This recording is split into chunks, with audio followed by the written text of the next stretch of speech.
নিজে হেফাজত করব। সুতরাং চিন্তা করার কোনো কারণ নাই। কোরআনে কারীম এটি বিশুদ্ধ, এর উপর থেকে নিচের থেকে ডাইনের থেকে বামের থেকে শয়তানের প্রবেশের কোনো অধিকার নাই। এমনকি কোরআনের ভিতরে নবীজি নিজে বানাইয়াও কোনো কথা ঢুকান নাই।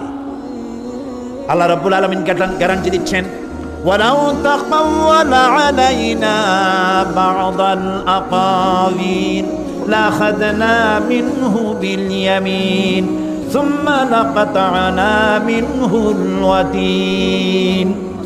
রাসূল যদি এই গ্রন্থটি নিজে বানিয়ে আমার নামে চালিয়ে দিতেন, কে বলতেছেন? রাসূল যদি নিজের থেকে বানাইয়া কোন কথা কোরআনের মধ্যে ঢুকাই দিতেন, আমি তার ডান হাতকে চেপে ধরতাম আর তার কণ্ঠনালীকে আমি আল্লাহ কেটে ফেলে দিতাম। সুবহানাল্লাহ।